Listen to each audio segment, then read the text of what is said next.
Trustees meeting Monday, October 18, 2021. Wonder if you, President Pink, or any trustee have someone in the audience they would like to introduce at this time. I do not. Anyone? Moving on then, we have the approval of the agenda. Trustees, now's the time to move anything from our consent agenda for additional consideration if you wish to do that, and place that on our formal agenda. Does anyone have anything they would like to move to the agenda as it was presented? Hearing none, I do have one item I would like to add to the agenda and have that under special order of business, and that is we had a closed session where we had conversation about a faculty staff stipend. I'd like to add that to the agenda. With that addition, is there a motion then to approve the agenda? So moved. Thank you. Is there support for that? Support. All in favor say aye. Aye. All opposed, that same sign. Thank you. Now is our time for public comment. This is the opportunity to comment on anything that is in today's agenda. If anybody wishes to make comment, just come to the podium, introduce yourself, limit your comments to 3 minutes. Those of you who are seeing this online, virtually, if you have a comment that relates to today's agenda, simply use the chat function on your computer. What we will do is we will intercept our meeting with that chat if you so choose, and listen to that comment. And just know that we'll hear the comment, but we may not respond to that comment at this time. So we do have two items under special order of business. We have a 2021 annual audit that we need to accept. We're happy to have Vicki Vandenberg from Plant Moran here to present that, I believe. She is here. Everyone looks the same with a mask on. So happy that Vicki is here. And I don't know, Vicki, you've been here before. I don't know that you need special introduction, but if Lisa wants to make a couple of comments beforehand, she's welcome to do that. Otherwise, we invite you to the podium.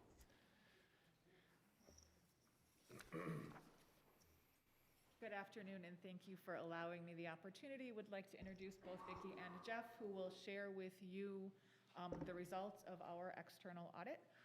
Did want to just take a few minutes to thank them and the team that was here working both on-site and virtually as we continue to work through these challenging times, and the work that they did to complete this. And would also want to recognize Todd and Nat and their entire teams. You will hear good news from our Plant Moran team, and that is in large part due to them and their work on a continual basis with the financial reporting of this institution. So certainly want to call out and appreciate their work as well. With that, I'm going to turn this to Vicki and get out of the way. Great. Thank you, Lisa. For those of you that are new to this process, you have in your packet a very large audit report, about 59 pages, audited financial statements. It's the one time of year where all of the funds of the college are collapsed, and you see this really big picture about what's really going on at the college. It includes all of your restricted funds, your grant programs, your capital funds, and then your general operating fund. And so what I'm going to do on the slides is just kind of go over a few key highlights here. But I encourage all of you, especially those of you that are new board members, if you do nothing else with that very big financial statement, read what we call the management discussion and analysis section, because that really kind of portrays the trends and what's happening at the college and what you anticipate in the future. So that's pages 3 through 14 of the document. With that, I'm just going to go ahead and kind of talk about at a really high level what's happened. So of this presentation, the audited financial statements, that's the biggest piece of your packet. There's two other pieces in there too, but the biggest piece is it's a clean, unmodified opinion. That's the piece that you pay us to do, give you an opinion on those statements. It is a clean, unmodified, that's the highest level of assurance. We're going to talk a little bit about some of the financial highlights, the overall, and then talk a little bit about the general fund, because that's the piece, the core operations that you see and talk about on a regular basis. And again, I'm going to have my colleague here, Jeff Poehler, who is the manager on the engagement, very involved in the day-to-day. He's going to talk about a little bit of those letters at the very end. So if you're following along at all, again, you can, but it's just really high level. On the assets, so this is, again, taking all the funds and bringing them together. Your college assets, excluding what we call deferred inflows and outflows, which all have to do with timing differences and the state benefit plans, is about $280.8 million compared to $244.4 million a year ago. So some of those big items to point out is that cash and cash equivalents about 14%, investments long-term at about 16%, and then your accounts receivable at 7%. Capital assets make up all the rest of it, and that's your building, contents, all of that that you see at the campus. The accounts receivable is actually up a fair amount from last year, primarily due to two things. One is your state appropriations. Last year at this time, you had lost all of your August appropriation, any piece of your July appropriation, and this year, that was reinstated. You got those back, so we record those at receivable at the end of the year for the current operating year. And then you also received coronavirus relief funds from the state that replaced that state appropriations a year ago. Those were received and spent this past year, but in the receivable at the end of the year is really what we call a big piece of that higher education emergency relief funds. You had 3 awards of that, and what you had spent through June 30, 2021 is reflected in a receivable because you hadn't quite drawn down all of those funds. On the liability side, the one thing looking at it is just, it's really solid. The piece that you have control of is that little piece that says 13% of long-term obligations, that your debt obligations, 4% of unearned revenue, which is deposits and on summer, and well, unearned tuition for summer and fall, and then also some compensation and accounts payable, 3% and 2%. The pieces that you have no control over that you have to record is your allocated share of the state's pension system, which is 68% of your liabilities, or $181 million at June 30. And then your share of the net OPEB liability at 10% of your liabilities, and that's about $27 million. Also, your allocated share of the state's pension system, or state unfunded health insurance program. So again, but your liabilities in total actually went down. There was a decrease in the OPEB this past year, and you also continue to pay down your debt. You are very low changes in all of your activity. But when I look at this, I want to point out a couple of key things. On the yellow, that's your operating revenue. So these are what we call exchange revenue. This is your tuition and fees, parking, bookstore, daycare, anything there is an exchange for services. You can see that's at 52.6, down from 53.7 million. We expected a decrease because of the impact of the pandemic. A lot of things weren't open all the way. You didn't receive all that. You had a nice bump in summer, but both fall and winter were down. On the expense side, that's up to 155.7 million from 139.8. A significant piece of that increase is because of those emergency student grants that you gave to students as a result of the higher education emergency relief funds. So it was about 15 million of that related to that, and then the rest of it was, almost all of your expenses are salary related. And then when you look at the blue, this is the one that changed significantly, up to 121.3 million from 91 million. And again, almost all of this is, first, there's a little bit of increases in property taxes, a little bit of increase in your state appropriation. Again, you have that full, it looks like you got a big increase, but really it's that reinstatement. But the big chunk is, of course, 33.6 million of higher education emergency relief funds and coronavirus relief funds together. And the entire goal of those at the federal level was to keep all institutions whole at the operating revenue level from June 30, 19 through June 30, 23. So there's a piece of those funds that you spent in 20, a big piece that you spent in 21, and some more that you'll spend in 22. Again, hopefully helping to smooth all that pandemic time frame and keep things whole. The other piece, the yellow there, the 18.9 million compared to 3.5, that's all capital contributions that pass through. A lot of those come from the foundation and outside donors to be used for primarily the Lakeshore campus and a few other capital expenditures. Those are restricted dollars, but they have to come into your bottom line. So in total, 37.1 is just the change in that position for the year, and a lot of that has to do with those increases in the coronavirus relief funds. The other piece I really want to focus on is the general fund. And so this is the piece that you see all the time, and you can see the comparisons here.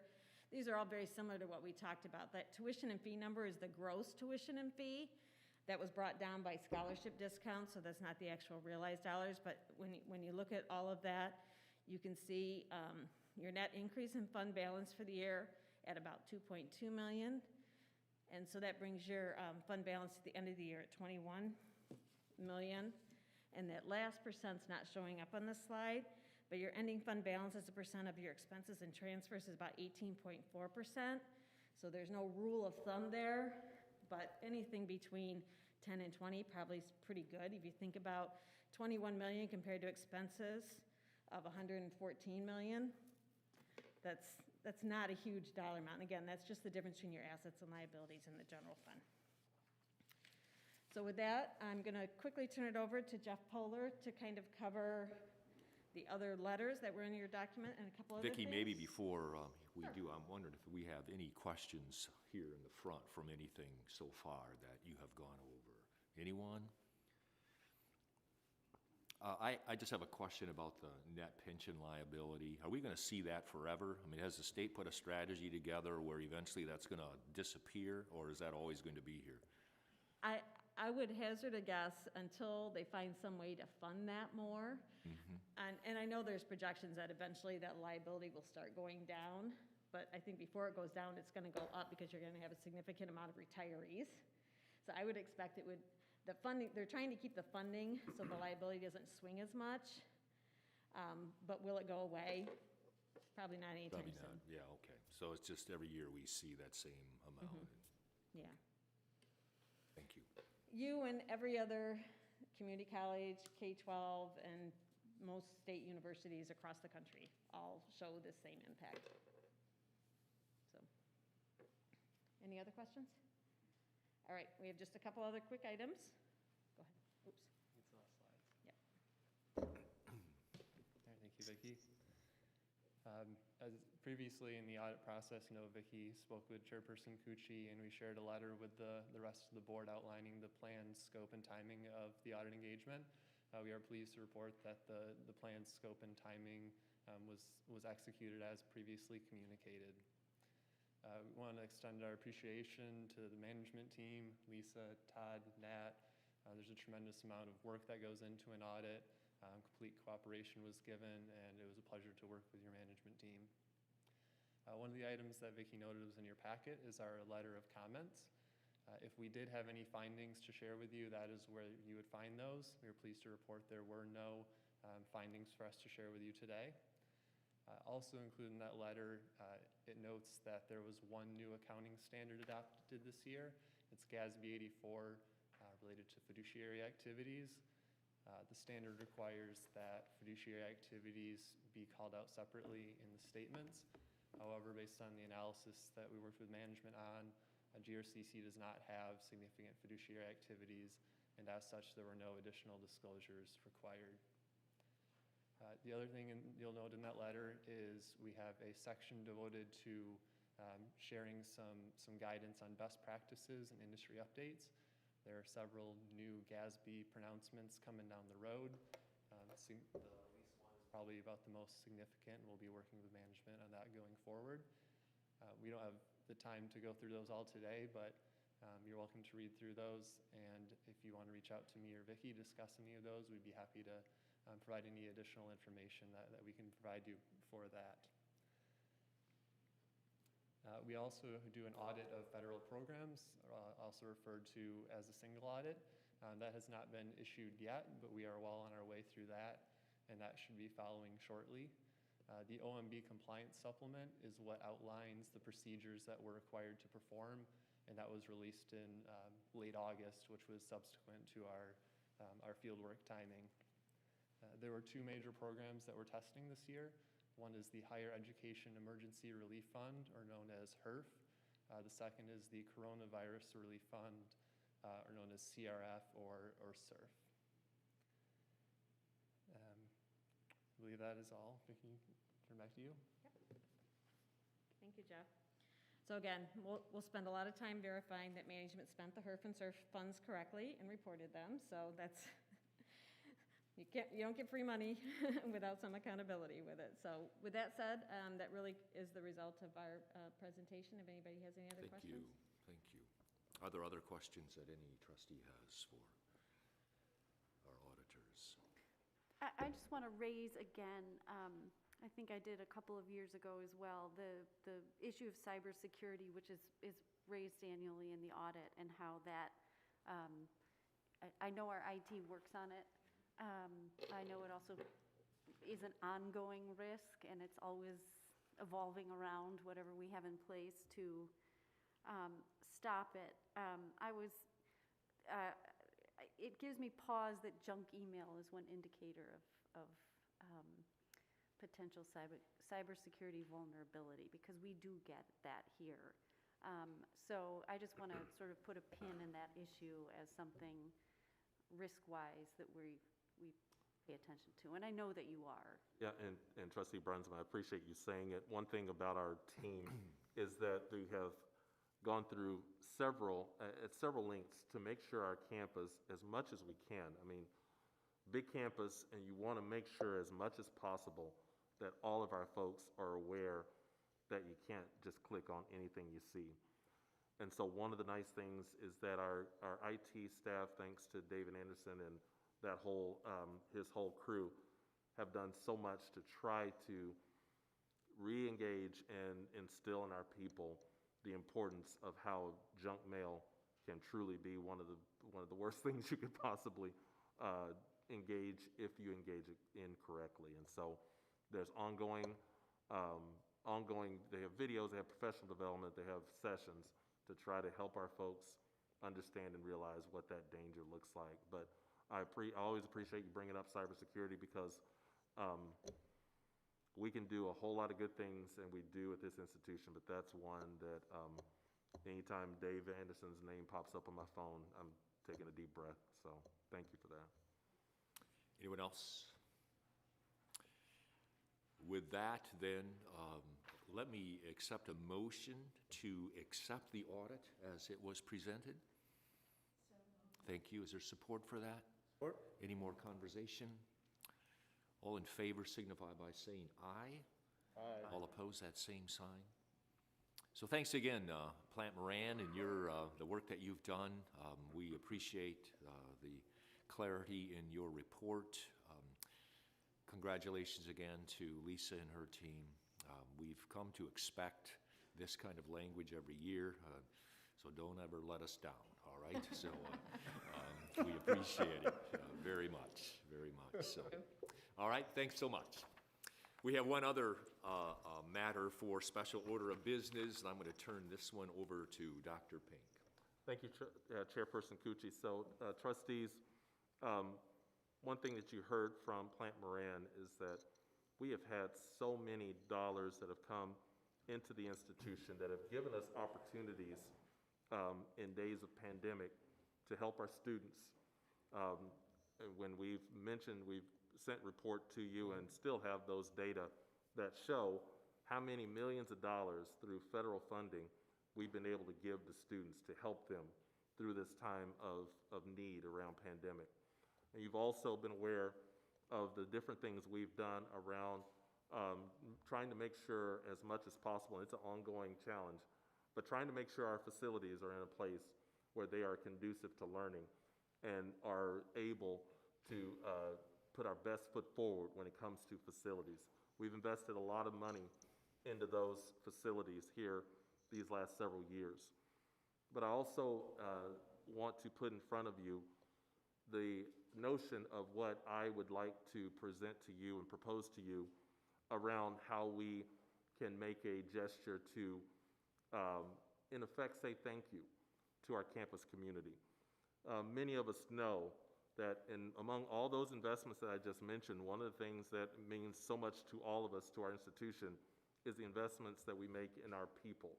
Because it's the people that really make up GRCC and the great institution that it is. These last 18 months, our campus has seen significant turnover from retirements and resignations for a variety of reasons, and we are not an exception in that regard. Many higher ed institutions, many organizations across the country in these last 18 months have realized the same thing of a turnover rate of folks saying, you know what, I want to do something different when it comes to the rest of my life. I want to put myself in a different position at a different organization, or I just need to retire because I want to do something different with the rest of my life. This institution is no exception to that. And we have seen the type of openings over the last 18 months of folks stepping away and deciding to do something different in terms of their life.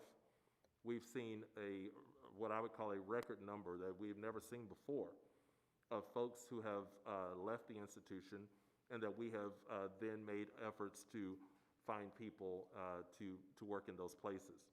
Well, there's two things that happen when that goes on at the rate that we're seeing it for 18 months now. Number one, it means a lot of people are having to pull a bit extra weight in their work because of having fewer resources and human resources. So people working longer than they would, people doing jobs that they probably weren't doing a month before because of so many folks who have transitioned from the institution. That's one of the results. That means people are, in many cases, just grinding at it a lot harder. And then two, our college has also realized, because of these incredible number of folks, we've also realized some level of salary savings because of that, because of having so many of those open positions that we continue to fill and then open and fill.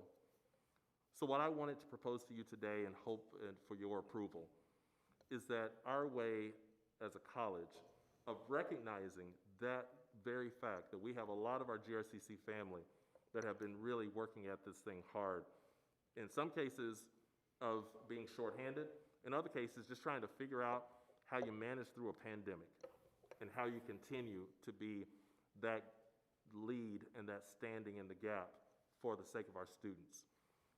So upon thinking through this and really having some of these conversations with our leadership team, what I would propose to you and ask you to approve of is for us to be able to give as a thank you to this campus for all the things that have happened over these past months. We've taken care of students really well in this regard. We've taken care of our faculty, of our facilities very well in these 18 months. I want to make sure we're taking care of our employees as well. So I would ask you to approve of a $1,000 stipend to all full-time employees at Grand Rapids Community College, and to couple that also with a $500 stipend for part-time employees at the college.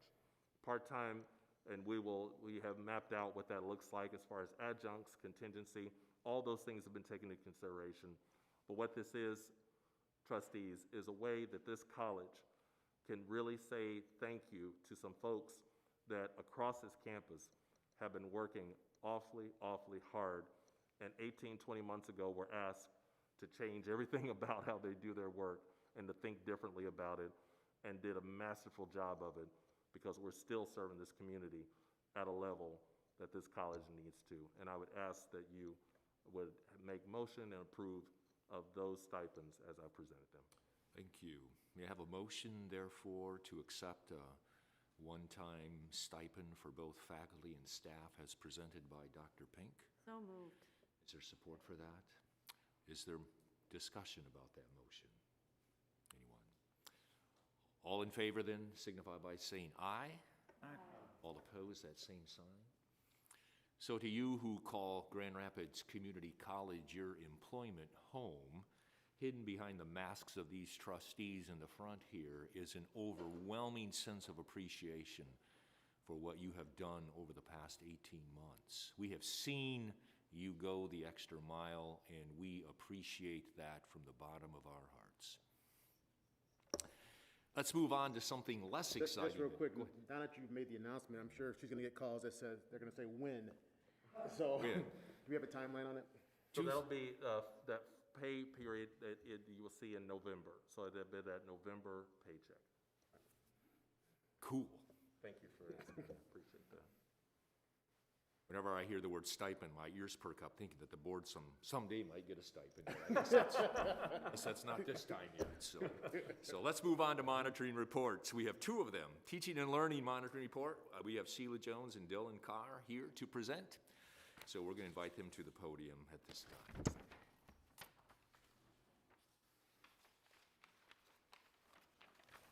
That's a nice agenda item to follow. Well, good evening, Chairman Cucci, members of the board, Dr. Pink, and Ms. McClure Anderson.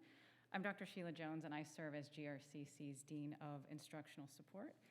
I'm joined by my fellow Goal 1 co-champion, Dr. Dylan Carr, who serves as Department Head of our Social Sciences Department and Associate Professor of Anthropology.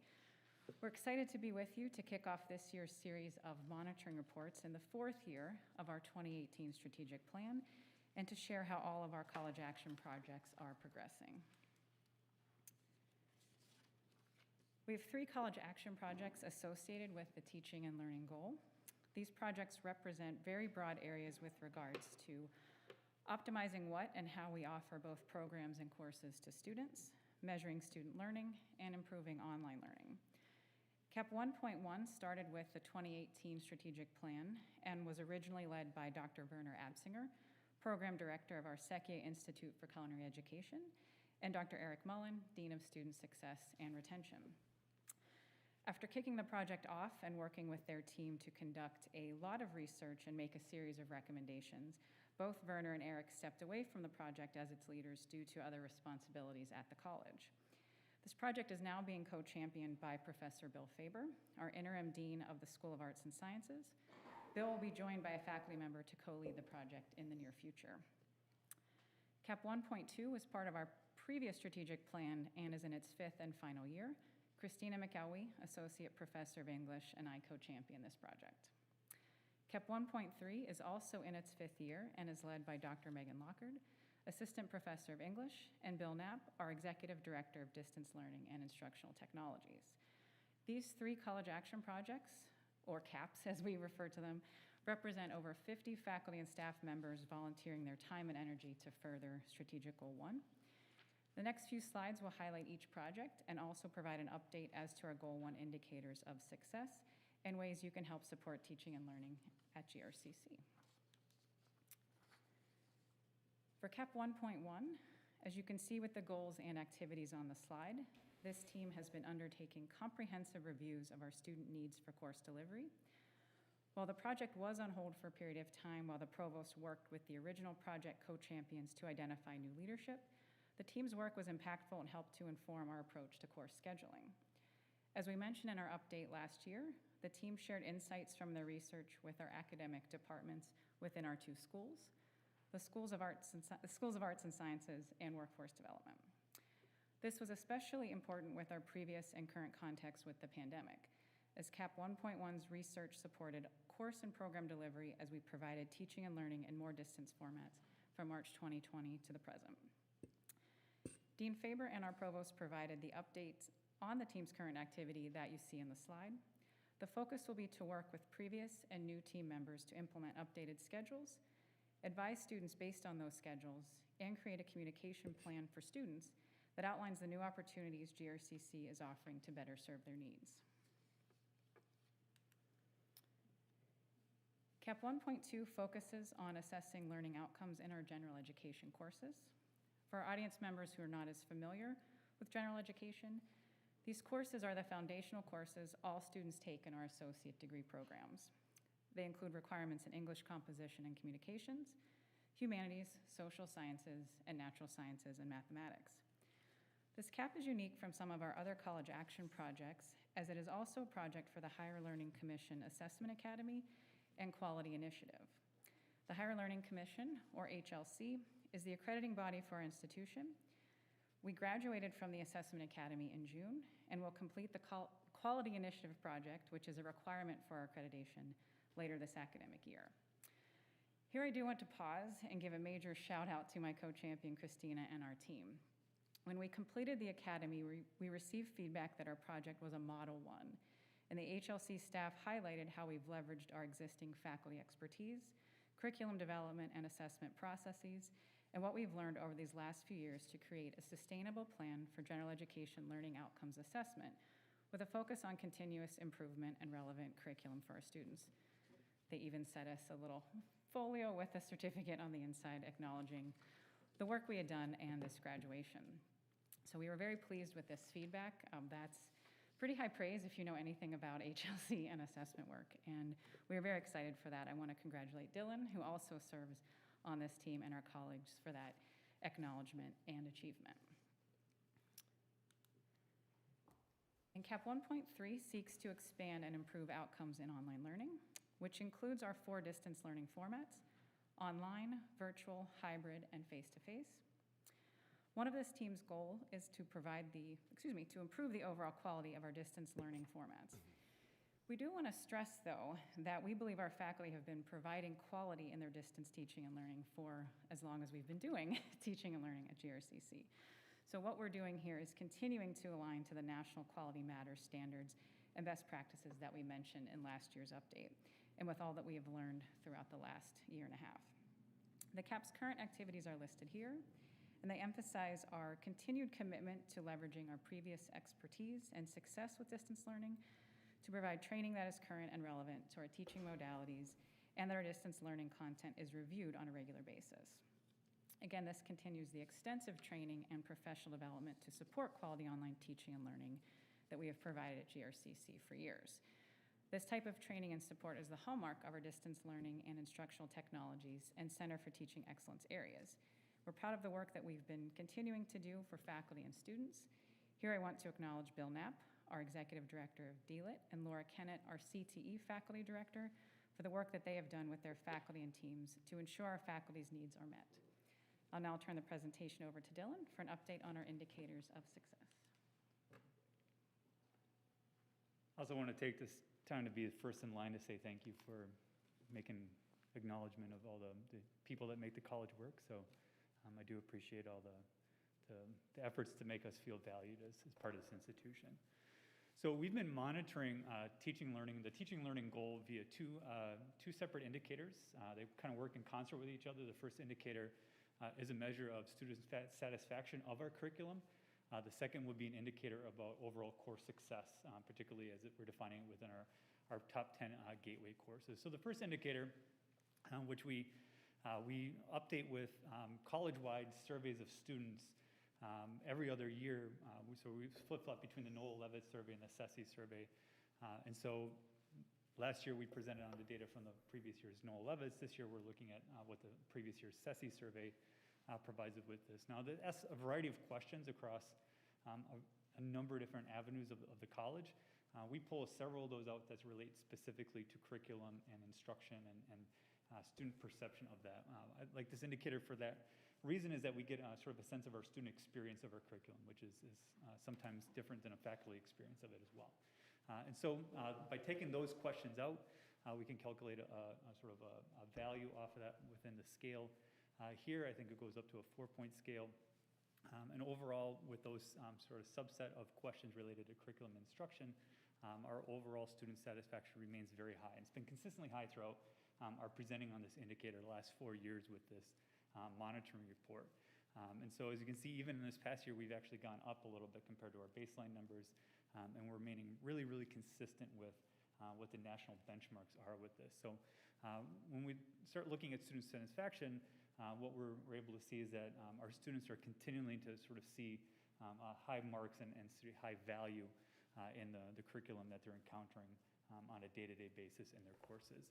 There's a few sort of differences that pattern out among subgroups, but for our purposes, when we look at nationally at those patterns hold for pretty much every single institution. So there's nothing specific to GRCC, but it's kind of built into the survey itself.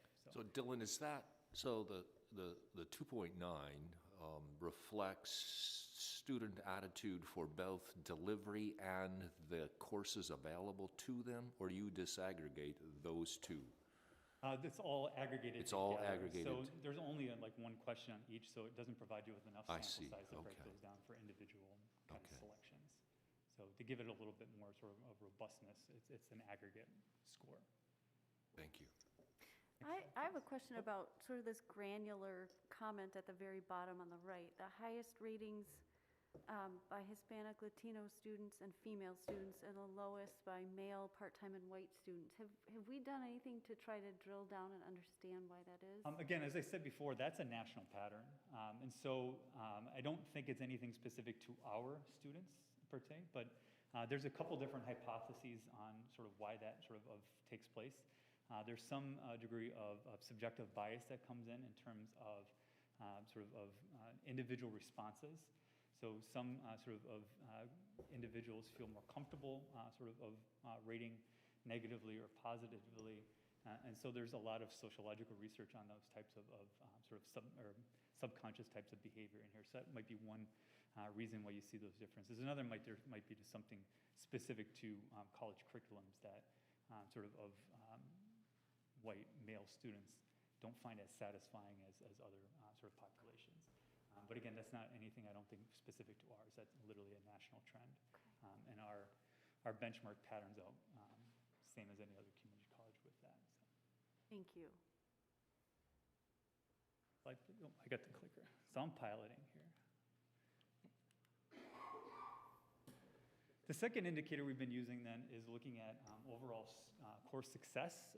And here, what we've operationalizing gateway courses by is our top 10 courses. So these are our courses that are the highest enrolled courses.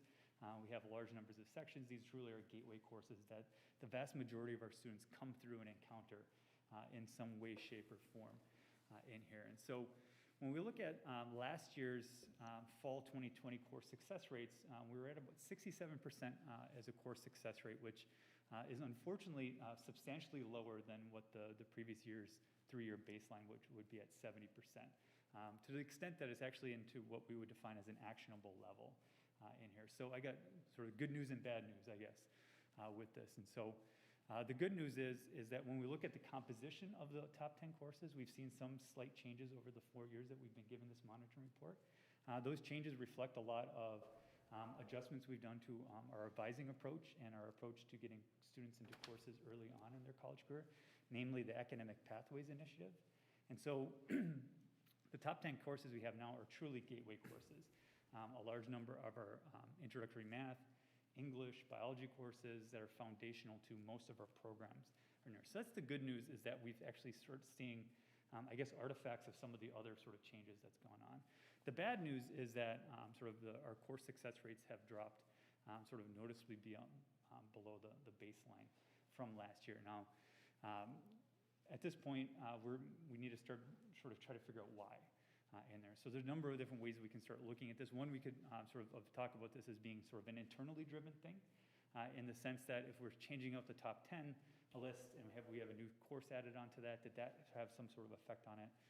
But when you break out those individual 10 courses and look at the one that was added this year, which is actually a stats course, it actually didn't pull it down. It raised it up a little bit in that sense. So internally, it's not there. So as an analyst, then, is sort of my next sort of frame to kind of think about is external factors.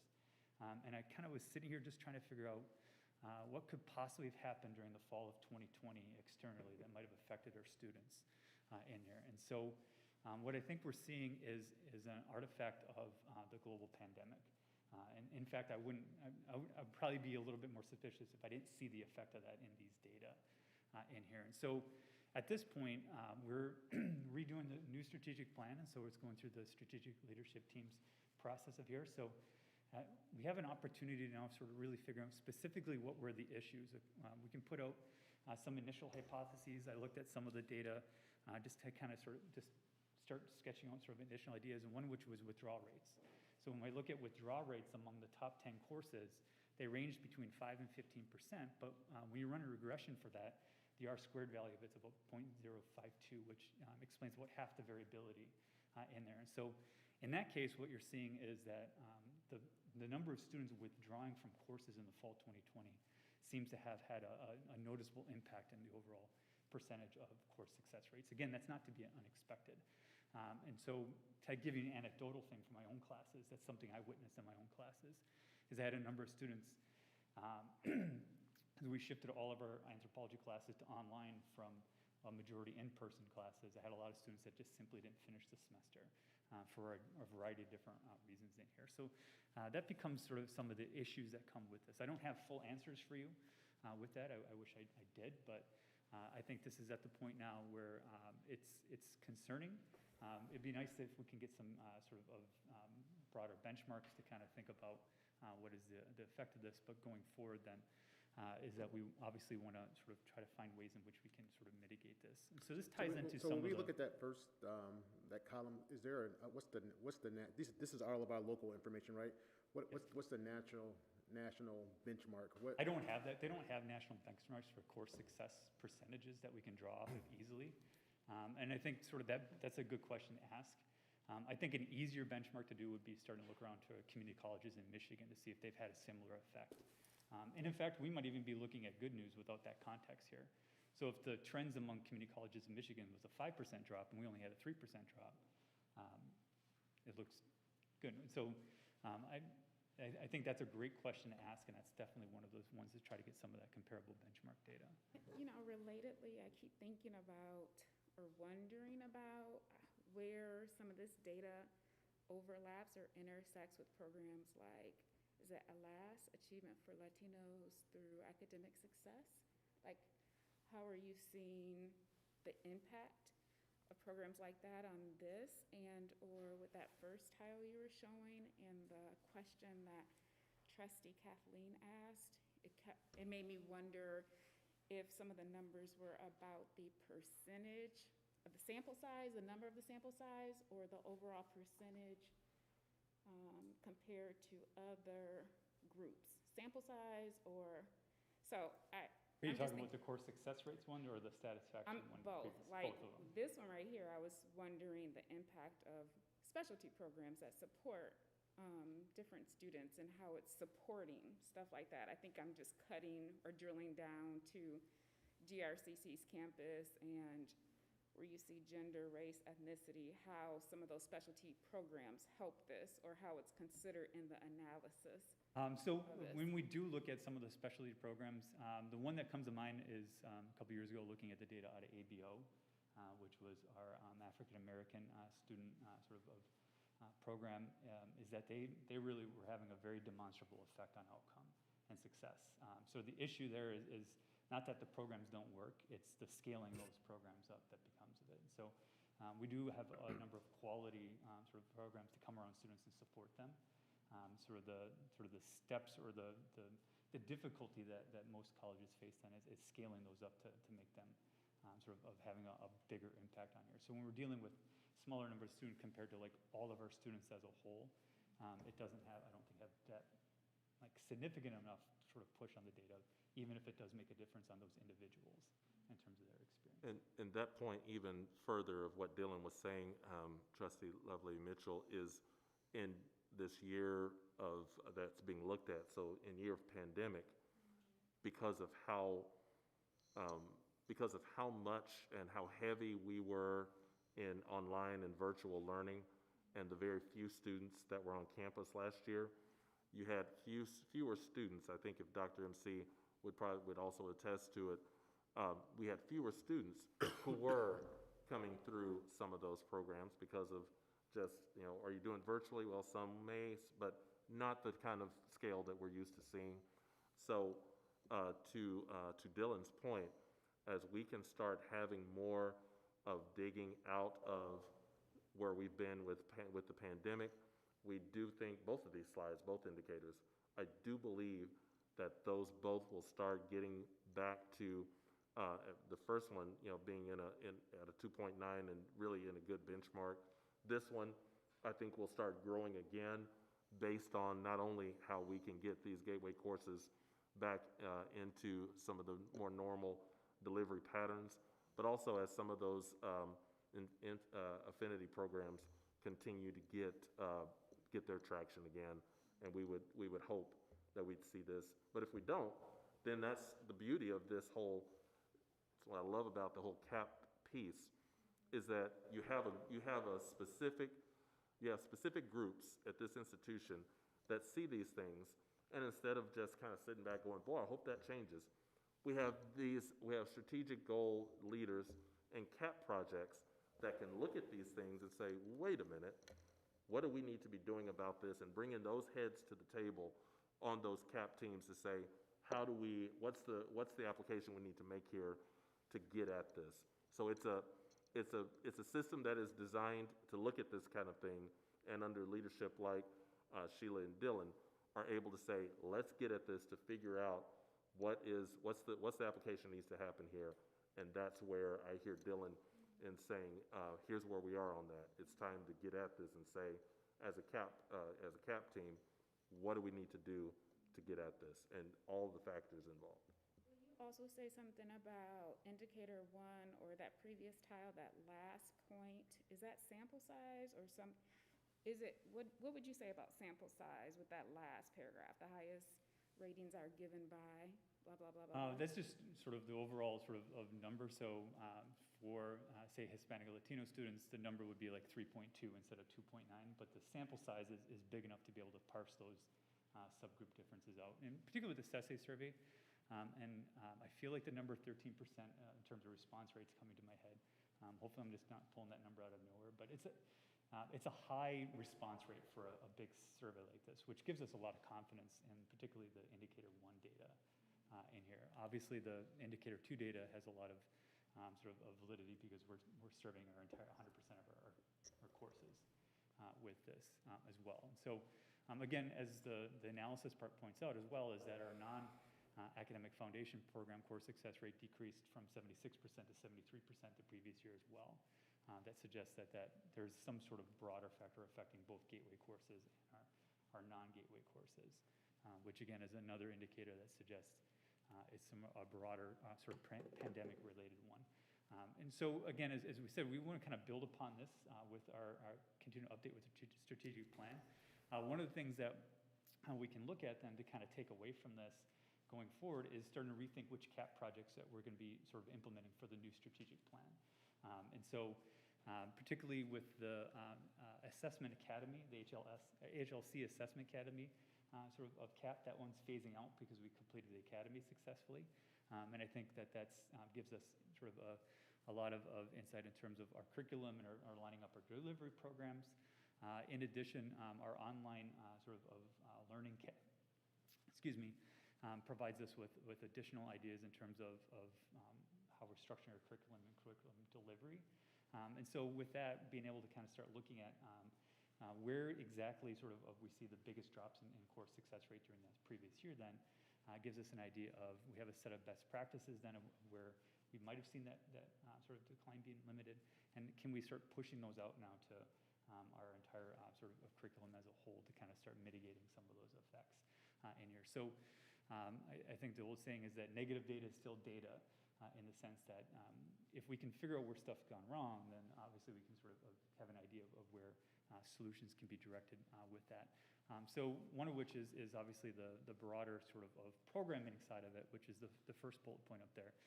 In addition, with the Goal 1 CAP teams, we also want to be paying attention to taking faculty experiences through the pandemic as well and synthesizing those best practices. That's something CAP 1.3 is doing very well. And so what we're doing is we're taking, we've now scaled up our online curriculum forcefully, but we took a place where a subset of our faculty as a whole was engaged in online instruction to the vast majority of our faculty as a whole were engaged in online instruction. Now we have a ton of experience from that we can now begin to leverage and to continue to improve that online piece of it in here. And that's the type of the work that CAP 1.3 is involved in. So being able to take sort of lessons out of the pandemic and really kind of position ourselves to sort of be in a good place post-pandemic. And then the piece I talked about with the increase in withdrawal rate being a significant source of the variability then is also understanding then if we can sort of talk to students and figure out what their experiences that cause those increased sort of withdrawals where they were unable to complete the semester successfully, is being able to figure out what additional types of resources we can kind of put into place in here. This is where kind of the holistic perspective I like to kind of think about comes into play. Like what I do in teaching and learning in terms of the goal here is as equally as effective in some of our other goal works in terms of how well stocked is our student food pantry, because that's going to have an impact in terms of course success rates as much as his assessment work does as well. And so understanding really kind of how to position our students to have success coming post-pandemic. So nobody's satisfied with where we're at, but I think what the focus of our energies now is trying to figure out what's the best way to get to that V-shaped kind of recovery with that. In terms of things the board can do to kind of help us with this work, is continue to promote GRCC's high quality of teaching and learning. So even if we're having decline in the overall success rates, I think the mirror image of that is that we actually have an increase then in our student satisfaction of our curriculum. That the work we have to really sort of refine our curriculum and delivery practices with the HLC Assessment Academy work is being reflected by how well students are seeing those integrated kind of relationships within the courses themselves in here. I don't doubt that we still have such a high amount of quality teaching and learning here, and so the extent to which you can promote that. And the second sort of component with that is really looking at the role of community colleges in the broader higher education landscape as well. This is something that obviously is becoming a big issue with sort of our nation's post-pandemic recovery as well, which is routing a number of recovery programs through community colleges specifically. Futures for Frontliners is a great example of that.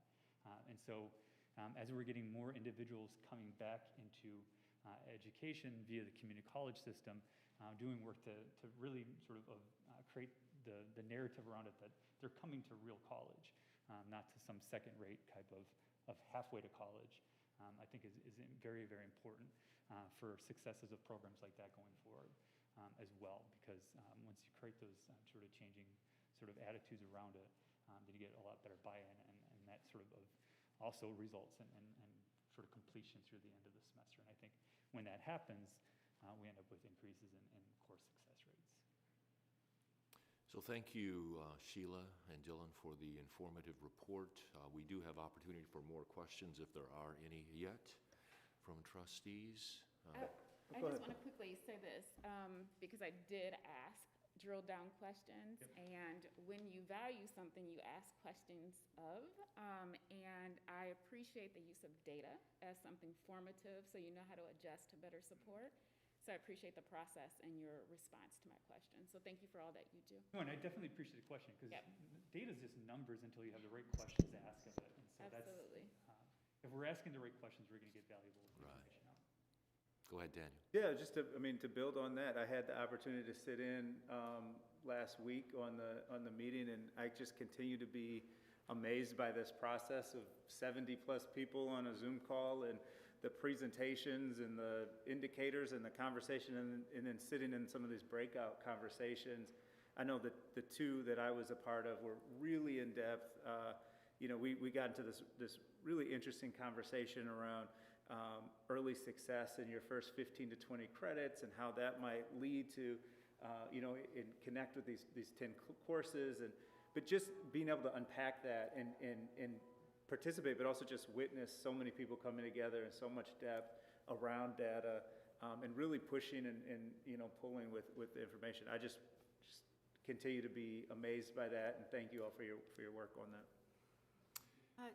Dylan and Sheila, thank you so much. In the main, there's profound learning loss on the high school level. So you may be getting students who have a greater and greater gap between the expectations initially and what your students come to Good this point, institution with. And so you have even more of a burden, I would think, to compensate for that. Good point.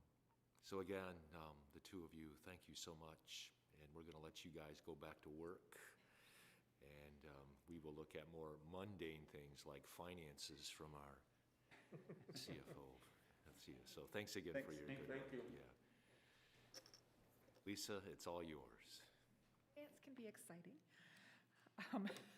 You've already had quite a bit of audit and financial data shared this evening, so I don't have too much to add. The statements for the period ended September 30 were included in your packet. Would be, as always, happy to answer any questions that you might have on them.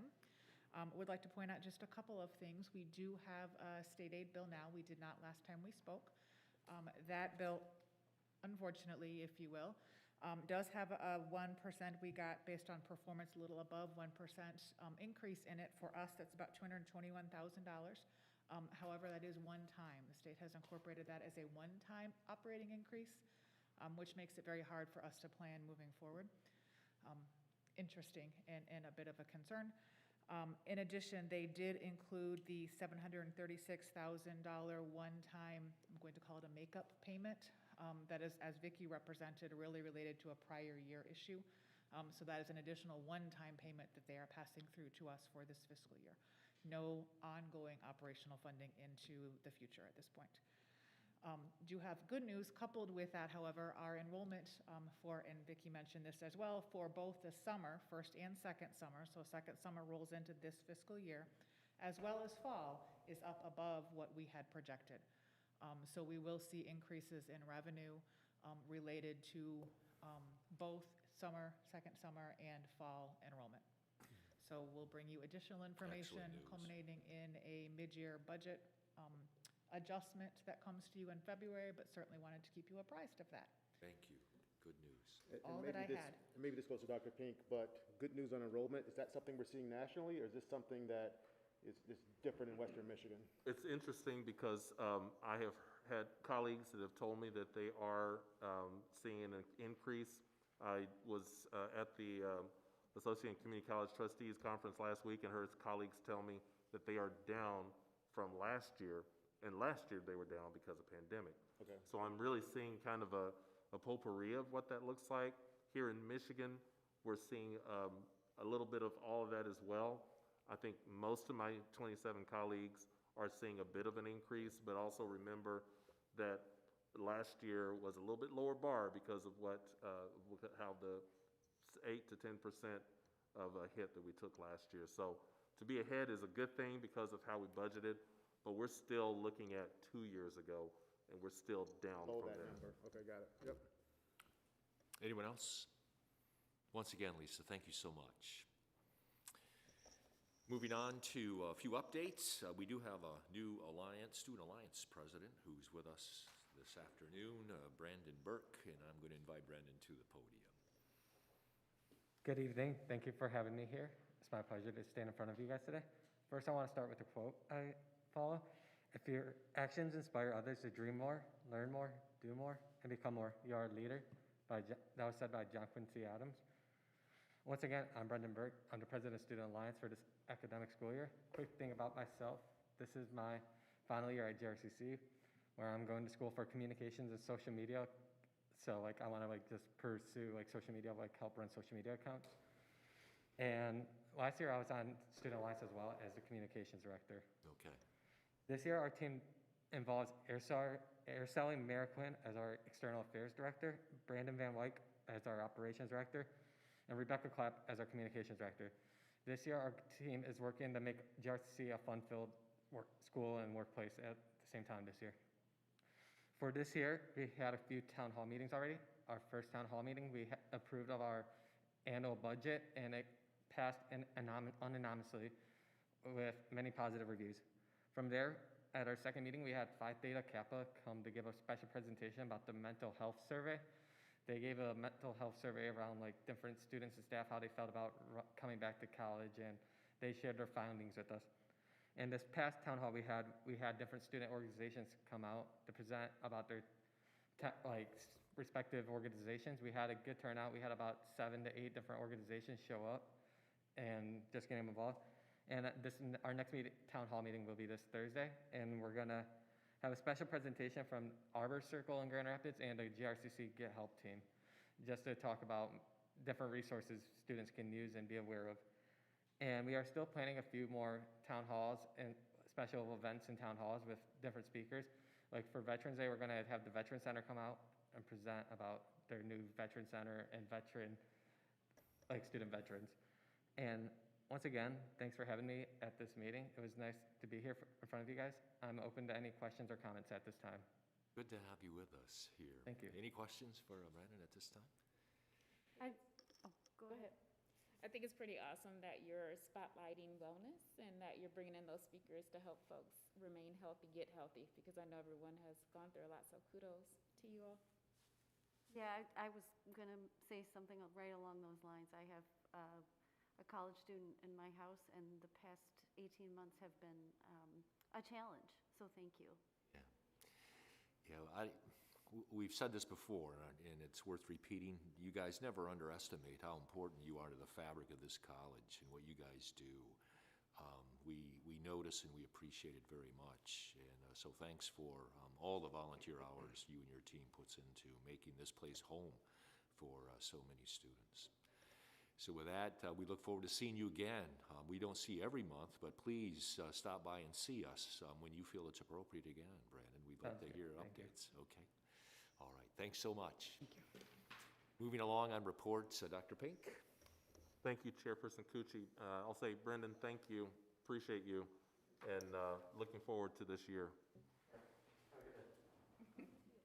Trustees, a few updates, and it's kind of interesting. Some of the updates that I'll share with you, it's kind of odd to see that we haven't been together to talk about some of these. So you've seen them in some of my emails that I've been giving you updates on, but several things I want to point out. First of all, Brendan mentioned it. We were able to open up the new Veterans Center here a couple of weeks ago.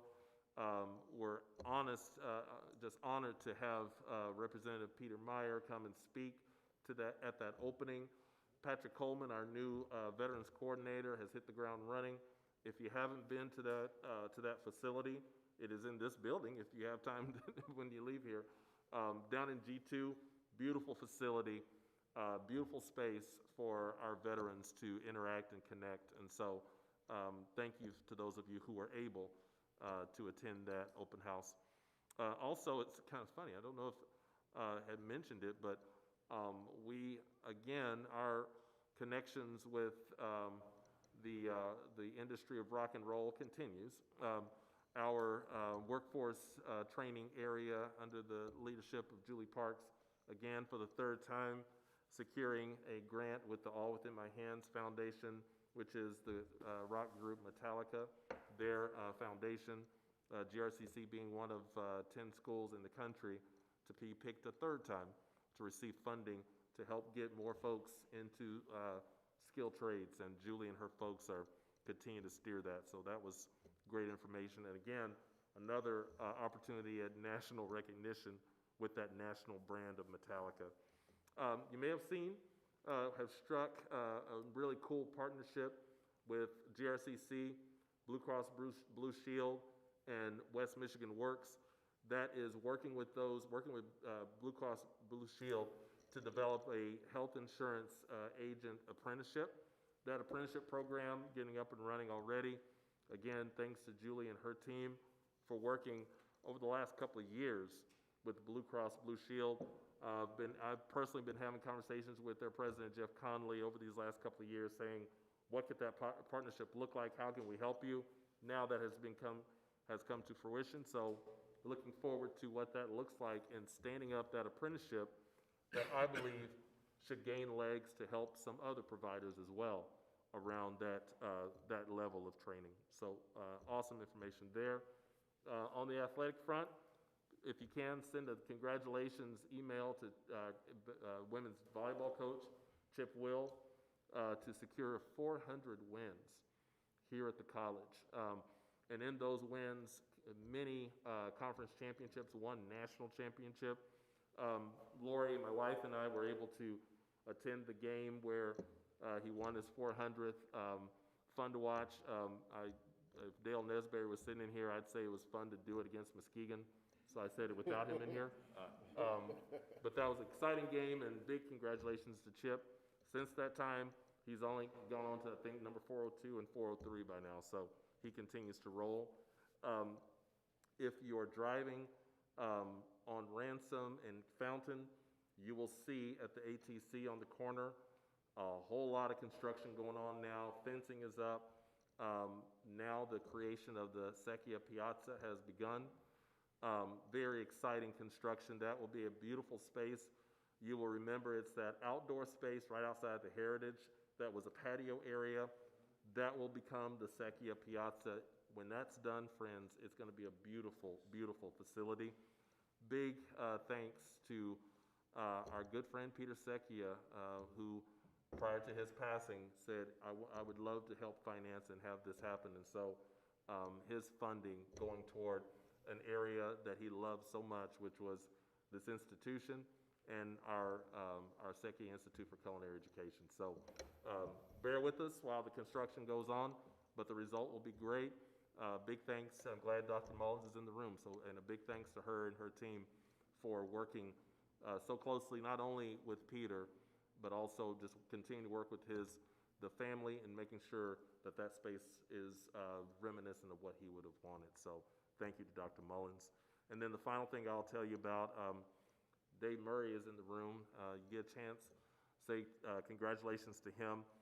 We hosted the National Council of Marketing and Public Relations, their regional conference, district conference a couple weeks ago, in which his team collected about 8 awards that night that were silver, bronze, gold. I mean, they're just like better than the Olympics with this man. Also, Ellie Bainbridge, who is over in the MTech and does a lot of the marketing stuff for the MTech, won an award, a district award, being called out for Ellie as being named our district's Communicator of the Year. So that was a special night as well for the institution, that in receiving those regional and district accolades. But it's good work that happens out of Dave Murray's shop, and something that he does so much at telling the good story about GRCC. It's fun to see the story go back at him of the good work that he does. That's a whole lot, trustees, but I just wanted to give you an update on some of the good news that happens around this place, because it can't get lost in all the other stuff, and I'm always happy to share that kind of thing.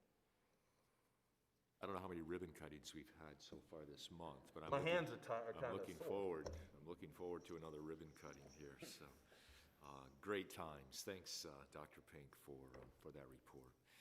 We have no communication to the board this past month, so we're going to move on to consent items. Now, trustees, is the time to approve the consent items that were presented to us in our packet. A motion, please, to accept. So moved. Thank you. Is there support for that? Support. Thank you. Any more discussion? All in favor of approving the consent items, say aye. Aye. Opposed, the same sign. That leads us then to a couple of action items. I believe we have 4 purchases in excess of $100,000 that we need to approve. A motion, please, to approve those. So moved. Is there support? Discussion on any one of those 4 items? Hearing none, all in favor say aye. Aye. Opposed, the same sign. That leads us to the capital outlay. I'm going to invite Vicki Janowiak to the podium to present that report for our approval. Good evening. Good evening. I'm hoping that what we're going to present to you tonight, Chairperson Cucci, will be the opportunity for the next ribbon cutting at some point down the line. There we go. That'd be very nice. Every October, we are required to prepare a 5-year capital outlay plan, which is submitted to the state.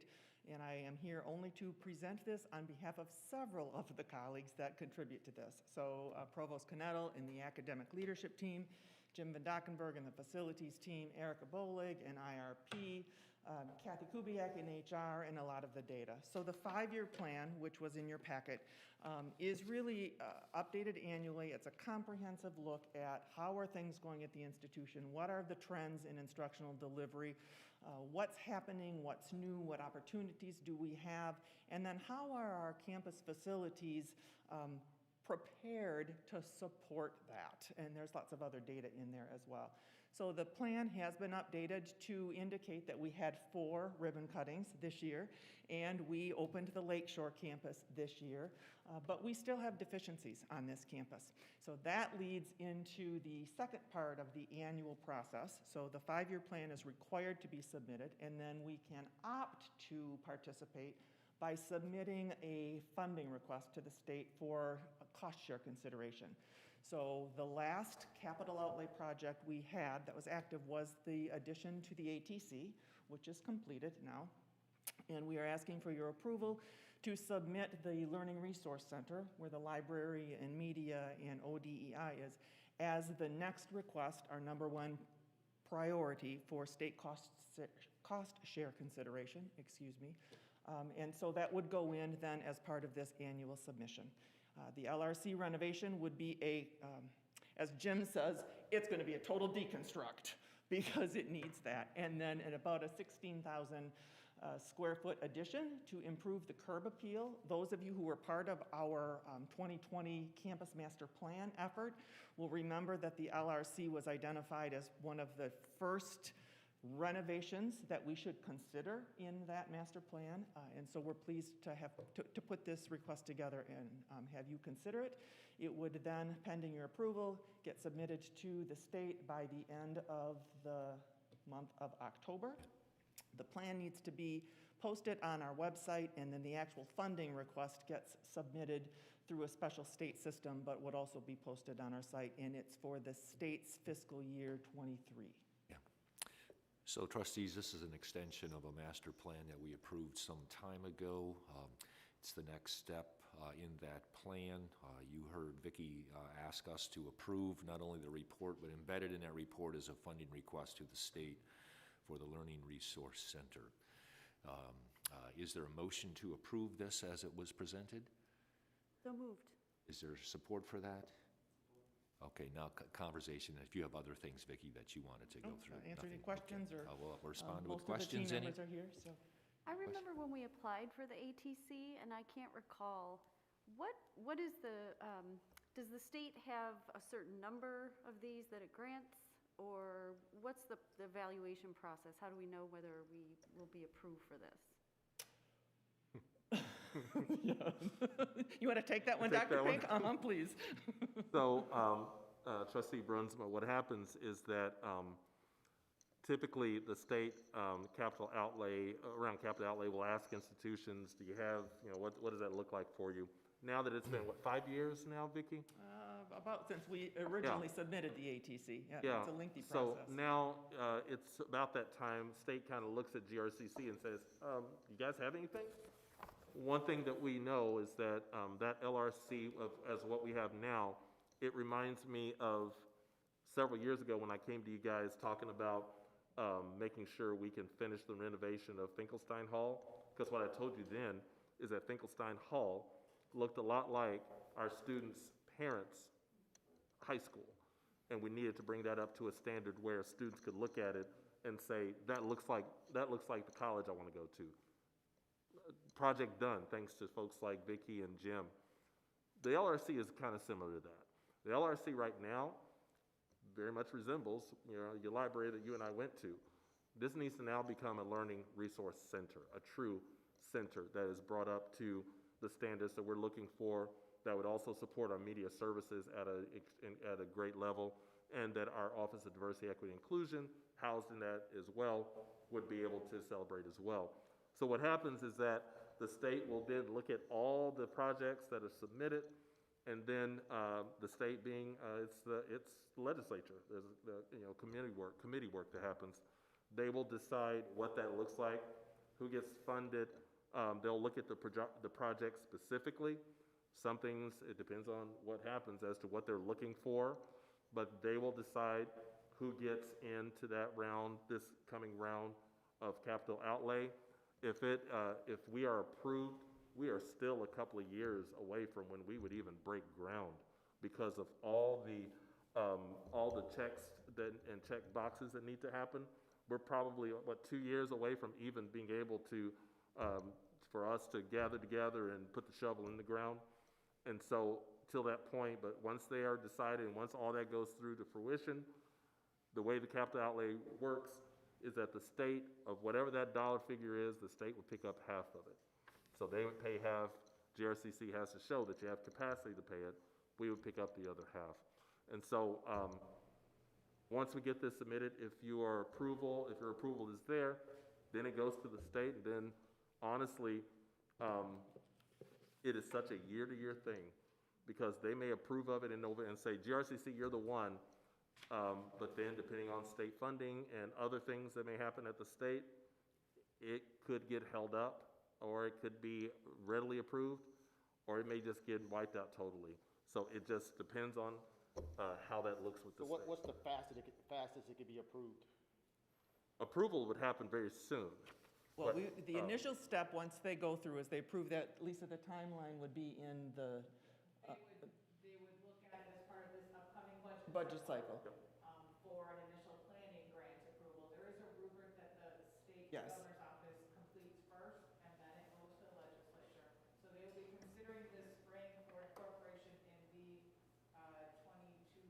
Right, but the Yeah. budget that would start a year from Budget now. just, Yep. yes. And they give you, if you make it through this first hurdle, they give you $100 to start planning. All right, Yeah. That's helpful. Yeah. all right. Let's move this thing forward so we can get that $100. All in Go. favor? Thank you so All in much. favor of submitting the proposal signify by saying aye. Aye.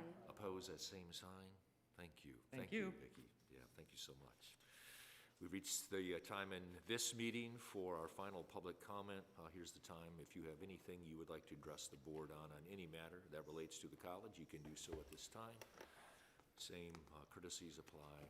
Come to the front, identify yourself, limit your comments to 3 minutes. Seeing no one moving forward, we're going to move on to final comments from trustees. If there are any trustees, any final comments any of you wish to make before we adjourn?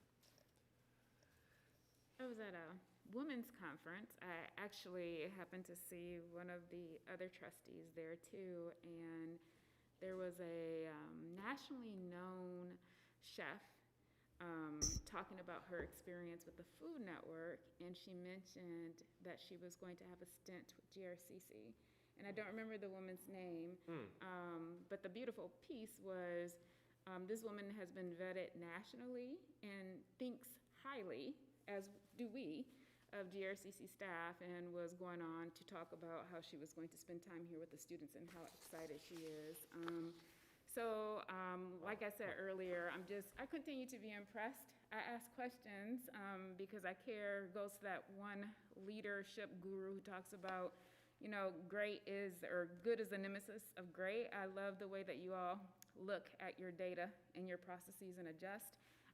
But I was impressed that this woman was, how excited she was. She shared the same excitement as us related to GRCC and what she was going to give, but also what she was going to learn. So kudos.